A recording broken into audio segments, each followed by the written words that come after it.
It's baffled scholars for 2 millennia. It is a puzzle made of multi-dimensional elements, an enigma with roots that reach back to the dawning of time, perhaps before. Daniel explained part of it. Ezekiel and Isaiah had glimpses into it. John saw it all for the time of the end. That time is now. Join Derek and Sharon Gilbert on a journey that spans the course of history, from Eden to Mount Hermon, from Hermon to Babel, from Babel to Rome, from Rome to the cross, and from there to us. Biblical prophecy is coming true before your eyes, and to understand it, you must discern the times both then and now. It's time to unravel the threads of this all-encompassing prophetic paradox. It's time to unravel Revelation. The rider on the black horse. Welcome to Unraveling Revelation from Skywatch TV. I'm Derek Gilbert. I'm Sharon Gilbert, and we are so glad you've joined us on Unraveling Revelation. We love doing this. We just got back from a conference in Dallas, and many of you were there saying that you love this program, and I got to tell you, we love it. It's one of our favorite things to do during the week. That and Gilbert House Fellowship, Yes. My 2 favorite things. Of course, because- Sci Friday's pretty good. Well, yeah, but all of them, even Sci Friday, involve getting into the Bible, which is really what this is all about. It is. Well, what a time for discussing the riders. Yeah. The things that are going on in the world right now, I'm sorry, but it is the riders, they're out. Really interesting. Earlier this week, we were down at Morningside and honored to be guests on the Jim Baker Show, which will air, by the time you watch this, in fact, it probably will be on the schedule the same day, like Monday, Tuesday of the week that you're watching this. And of course, this program is also carried on the PTL Network, which is a streaming service online, but also soon to go over the air.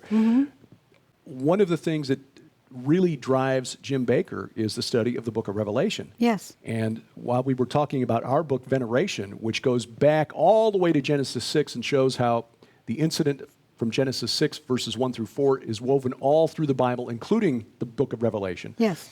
When we started talking about that, he really got energized and fired up. And so he brought out his old notes with everything that he had been using to preach and teach on the book of Revelation for years. So I was kind of looking over his shoulder there. Oh, I know, I was too. I thought, highlighted, can I have copies of all of this stuff? And there was a big notebook filled with orange information. highlighter and black mark saying now, with exclamation point. Yeah. But I saw that and I was like, that's it, because Revelation 6 is essentially now. Yes. And it's a point we've been making for the last few programs, that these riders have been out since John was called up to heaven and he saw the Lamb arrive in heaven to open the seals. I believe they have. I've really come to that belief that since the first century, these riders have been allowed to ride upon the earth, and they have times when they're given more authority, more permission. And so we have these major pandemics and major wars and major financial crashes that take place. And they don't always occur together, but oftentimes sword and pestilence and famine go one and after another. And it's in the Old Testament. You made that observation some weeks ago, and I thought that was just really insightful, because you're right. It shows up again and again, most often in the book of Jeremiah, but we also see it in Ezekiel, sword, famine, pestilence, and essentially that describes the riders, who then, of course, are followed by death, and Hades comes with him. Yeah. Well, this morning, seriously, we should just have a cameraman, a reality show of the Gilberts, because at home we're constantly doing this. We're constantly having this conversation.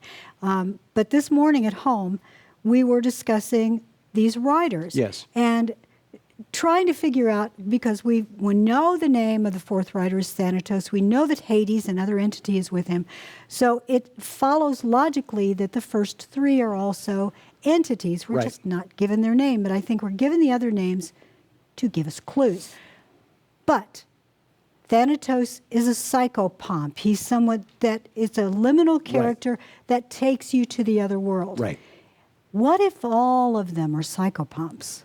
That's a really interesting idea, and I think you're onto something there. The first rider, who we argued was the Semitic god Resheph, called Apollo by the Greeks and Romans, and significant in Revelation, especially when we get to Revelation 9, we'll discuss the identification of Apollo with Apollyon. Maybe not. Maybe two different entities. Maybe two different entities, but the clues that I think suggest that they may be one and the same, the identity of Resheph, also called Nergal, and Apollo as a gatekeeper to the underworld. Yes. And of course, in Revelation 9, Apollyon is the king over those in the abyss. Is he the one with the key who opens it? Revelation 9 is not clear on that. No. But Apollo, at the very least, Apollo, Resheph, Nergal, as the gatekeeper to the underworld, is, again, a liminal figure, one who is a god of boundaries between this world and the next. The rider on the red horse, the god or goddess of war and bloodshed, Chemosh, Ares, Mars, but that perhaps being another aspect of Athtar, the Arabic war god, worshipped by all the tribes of Arabia in Muhammad's day, Right. who was just the male aspect of Inanna, Ishtar. Exactly. Yes. Exactly. And I think the third rider, you could make the same claim. Right. You had a great idea this morning. Well, I think looking at the let's read the verses here, and then we'll get into this. We're in Revelation 6, looking now at the third rider. So Revelation 6, beginning at verse 5. When he, and this is the Lamb, of course, when he opened the third seal, I heard the third living creature, one of the cherubim, the third living creature say, "Come." And I looked, come and see in the KJV. right. But the command directed at this entity. Exactly. And I looked, and behold, a black horse, and its rider had a pair of scales in his hand. And the word translate, well, we'll get to this here after I read the verse. We keep wanting to jump off and down rabbit trails. I know. And its rider had a pair of scales in his hand. And I heard what seemed to be a voice in the midst of the four living creatures saying, "A quart of wheat for a denarius, and 3 quarts of barley for a denarius, and do not harm the oil and the wine." Now, the scales. It's the Greek word zygos, and it means a yoke. Right. It's the yoke that connects the two scales on a balance. It implies bondage.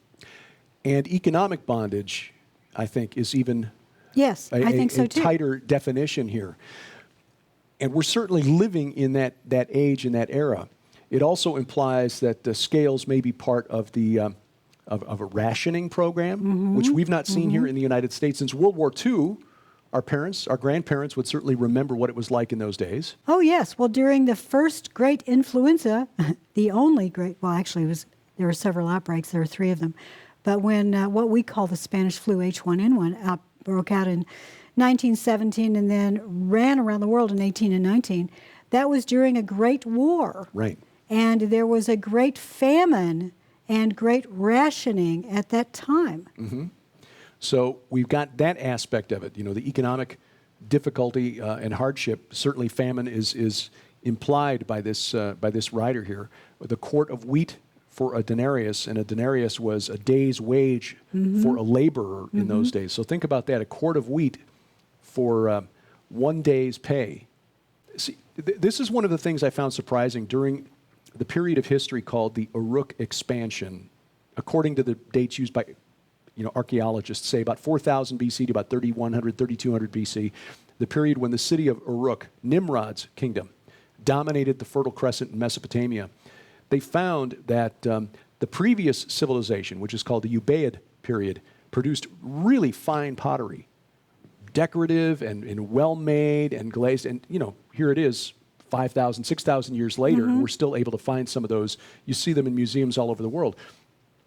But the most common artifact from the Uruk expansion period, which would be the period of history when Nimrod ruled his kingdom, was a really simple bowl that looks like something a child would make with Play-Doh. They called the beveled rim bowl. Not fired. It wasn't made in a kiln. It was basically formed. You can still see the thumbprints in it 5,000, 6,000 years later, probably made on a mold in the ground. And archaeologists believe this was used to ration out barley for the laborers working in the fields. Nimrod was working he wanted to establish a one-world government, bring the whole world together. We'll build an abode of the gods here in my city, this temple to the Tower of Babel. Yes. But you workers, here's your day's work. Archaeologists go out in the field. They find big dumps filled with these beveled rim bowls. It's essentially the styrofoam fast food container of 5,000 years ago. So they went from beautiful porcelain plates, you might say, Right. to paper plates. And kind of an egalitarian society to, here's your day's wage, go out in the field and work, and then come back. And be glad you've got it. Right. Bring all of the harvest into the central government, and we will dish out to you what you get. Look, It was give us essentially everything you've got, and we'll give you what you need. What we think you need. Exactly. The only difference between Nimrod's kingdom and what socialists and communists want to establish is that they are officially atheistic, whereas Nimrod was under the control of the goddess Inanna. Yeah, big difference. Right. But I would also say that we're not. I don't think there's any true atheist. I think behind every atheist is a spirit being whispering into his ear. Exactly, whether they realize it or not. So I think that is sort of the image that we're getting with this third rider here, and it's not coincidental. That the kingdom of Babylon that emerged under Hammurabi the Great around the time of Abraham and Isaac, and then later emerged again, the Neo-Babylonian kingdom under Nabopolassar and Nebuchadnezzar, emerged and drew on that long history of occult practices to justify making Babylon great again. Yes, but you've just said a couple of names that bring to mind the name of a god, Nabopolassar and Nebuchadnezzar. Right, and we'll talk about that. How about as we go to a running out of tease here? time already. Well, we're about halfway through, but those names, Nabopolassar, who was the father of Nebuchadnezzar, Nabonidus, the last king of Babylon, their names hold the clue to who we think the third rider of the apocalypse is. And we'll tell you who that is when Unraveling Revelation continues after this. Ladies and gentlemen, prepare yourself for one of the most shocking special offers in Skywatch TV history. We proudly announce the Shadowland Ultimate Collection. For your $35 donation during this very limited time offer, you'll receive the groundbreaking new book by Dr. Thomas Horn, Shadowland, that exposes the deep state actors at war with Christianity, Donald Trump, and America's destiny. The best-selling book by Pentagon analyst Lieutenant Colonel Robert McGinnis, Progressive Evil: How Radicals Are Redefining America's Rights, Making Her Globally Irrelevant for the End Times. Author Carl Gallup's brand new book, Masquerade, that explains the supernatural forces operating behind current global events. But this critical 3-volume collection also includes the original 5-part Skywatch Television Shadowland Investigative Series on DVD, absolutely free. Moreover, this incredible series contains the never-before-released on DVD, world-exclusive behind-the-scenes interview regarding perhaps the biggest scandal and cover-up in U.S. history. So hot, we're unable to discuss the specific contents on network television involving a 2-hour investigative interview with new forensic information connected to the Robert Mueller report that may soon send shockwaves through Washington, D.C. and around the world.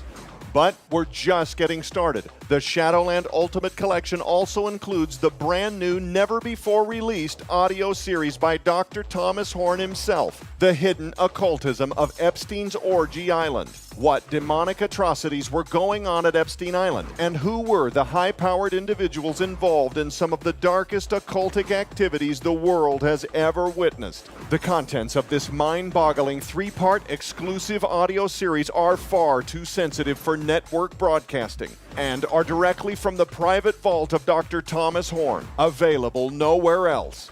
But we're still not done. You'll also receive the Best of Defender Publishing ebook collection on data disc, featuring 70 of the most information-packed, best-selling books in Defender history. These full-length works are in popular ebook formats, so you can read them on EPUB, PDF, Kindle, and other handheld electronic devices. Give this collection as the ultimate gift to somebody you know, or take them with you wherever you go. Valued at over $700 all by itself. This unprecedented collection, sold separately, holds a retail value of over $800. Yours now for only $35 plus shipping and handling.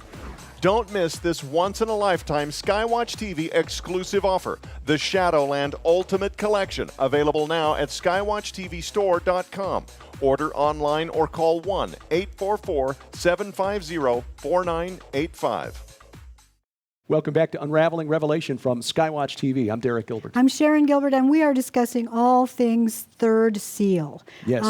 We're trying to unravel things for you, but you know what? we are not the definitive answer. Oh, no. Our encouragement to you is to try to do these things on your own. You may find something you think, wait a minute, you said this, this, and this. Well, guess what? I found this, and what do you think of this? Send us an email. We love getting your feedback. And I also briefly want to encourage you, if you have not purchased the $100, I know it's a lot of money, but every bit of the proceeds go to Whispering Ponies Ranch. It has our new book, Veneration, all the first 6, books 1 through 6 of the Red Wing Saga. Also has our Volume 2 of the Wars of the Gods, Search for the Rephaim, and we're praying that we'll get to go back this fall in October. Veneration, and also Immortality and the Unseen World. But we need to get back to the idea. Who is the name behind Nebuchadnezzar? Yeah. This would be a god who emerged after the rise of Babylon under Hammurabi the Great, a god called Nabu, N-A-B-U. And he really grew in popularity and influence in Mesopotamia, reaching the peak of his popularity, I guess, during the time of the Neo-Babylonian kingdom. So bigger than Marduk? He was second in power to Marduk. He was portrayed as the son of Marduk. He was the god of scribes, the god of literacy and writing, but also the god who kept the ledgers and the accounts. Sort of like he had the scales. He was keeping track of everything through this idea of being, frankly, in slavery. Because in a centralized government, like the one of Nimrod, who was probably 2,000 years before, 3,000 years before the time of Nebuchadnezzar, in that kind of a system, you need somebody to keep track of all the ledgers. Did farmer so-and-so bring his tithes into the temple? Right. How much are we going to allocate to the workers who need to go out and work in the field? You need somebody keeping those accounts. And that's one of the things that we find from ancient Sumer, which would be the time of Nimrod, down to the time of, down to the present day. In fact, centralized government requires data. In fact, the modern technocracy movement, which is the total surveillance state for which 5G is necessary, because the Internet of Things requires everything to be connected and data to be shared really quickly. Exactly. Technocrats want that so they can reestablish Babel. And decide who gets to buy and sell. Who gets to buy and sell. And that's the implication here. Nabu, I think, is this god. He was, in fact, his cult, the cult of Nabu, reached into the Holy Land, Mount Nebo, where Moses got his last look. His only look at the Promised Land is named for the god Nabu. The last king of Babylon, Nabonidus, was named for Nabu. Nebuchadnezzar, Nabopolassar, one of the high officials of the court, Nabuzaradan. It was a very popular god. In fact, his cult outlasted the cult of Marduk. But there's a modern version of that. Yes. What's really intriguing when you look at this system of economic control, the economic scales, the economic yoke. The backbone of all banking. The backbone of all banking. There is a system used by banks to clear credit card transactions, and the acronym is Network Access and Brand Usage. It's a fee that gets tacked on to what merchants have to pay to be able to take credit cards. N-A-B-U. Nabu. I don't think that's coincidental. No, it is not. That is so interesting. Well, let me ask you this. If Thanatos is the Greek, we're given the Greek name. Right, yes. Hades, Greek. So if we go back to Greek names, it would be Apollo, Mars, Mercury? I think, yes. I think Mercury, Hermes in the Greek. Hermes, yes. Is the equivalent of the Mesopotamian Nabu. The Greek and Roman religion, until about the last 50 years or so, scholars assumed that the Greek religion, on which Roman religion was based, was Indo-European in origin. I think scholars are now coming around to a more evidence-based conclusion, which is that it came from Mesopotamia. Isn't Hermes also a psychopomp?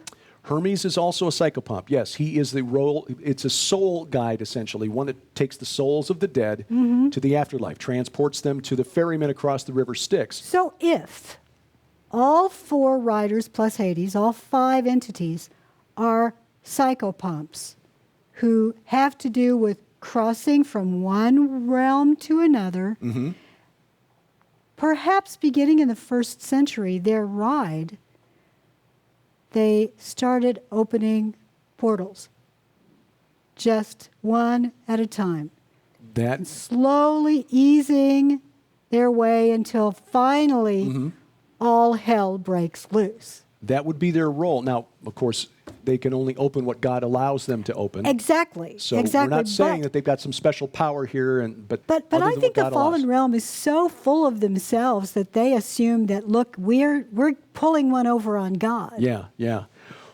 And you know, God in what is it, Psalm 2, where God laughs with derision at you know the Why do the nations imagine a vain rage thing? and imagine a vain thing? Yes. Right, right. Well, the nations, of course, are guided Run. by the principalities and powers behind the scenes. Exactly. If you don't believe that, it goes back to, what is it, Genesis 10, when the 70 watchers were put in charge of the Yes. 70, and 70 being just the complete, all the nations of the world, Right. were given these special angels who were put in charge by God. Right. And if they were put in charge by God and given permission, I would contend that they were not fallen at the time, but God knew that they would get down here like being considered special and treated special and even worshipped, and they would fall. It's the way you write it in the Red Wing saga. It was a test and a trap. God knew what they would do, but he gave them the free will to do it anyway. Like a parent who knows, or parents who know that when they decide to have a child, that a day will come where they're going to have to punish the child for disobedience. God knew when he created mankind and the angels with free will, a day would come when they would rebel, but he did it anyway. Yeah. Out of love. It gave us the free will to do as we do out of love. But Deuteronomy 32, 8 and 9, a proper understanding of that explains so much of what we see in the Bible, but also in the world today.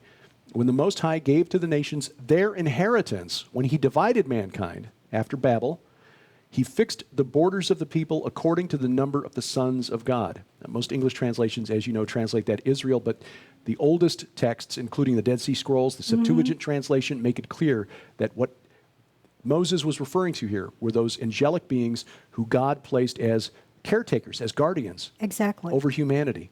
And yet they set themselves up as gods and demanded worship. They formed a pantheon. Yeah.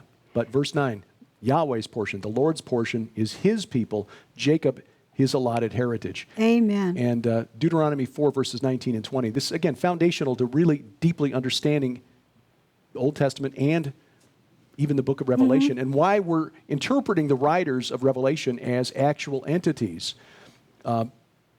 Moses was warned by God, Deuteronomy 4:19, beware lest you raise your eyes to heaven, and when you see the sun, Shamash, the moon, Sin, Uruk, and the stars, all the host of heaven, you be drawn away and bow down to them and serve them, things that the Lord your God has allotted to all the peoples under the whole heaven. These are their gods, not yours. Yes, exactly. Exactly. But the Lord has taken you and brought you out of the iron furnace, out of Egypt, to be a people of his own inheritance, as you are this day. And now we are grafted in. We are indeed. We are his people. We're his family.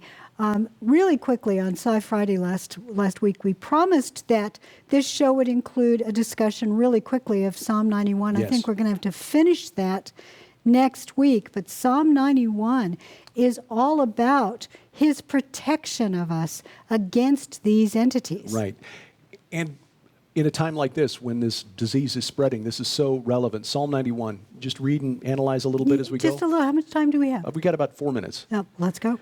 He who dwells in the shelter of the Most High will abide in the shadow of the Almighty. I will say to the Lord, my refuge and my fortress, my God in whom I trust.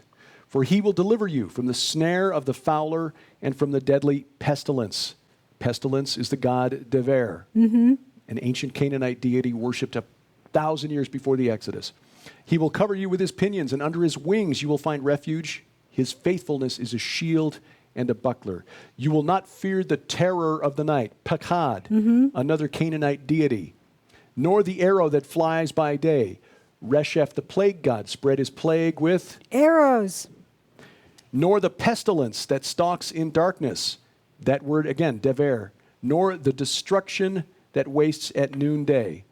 And destruction is Ketev, which is another known Canaanite demonic entity. Exactly.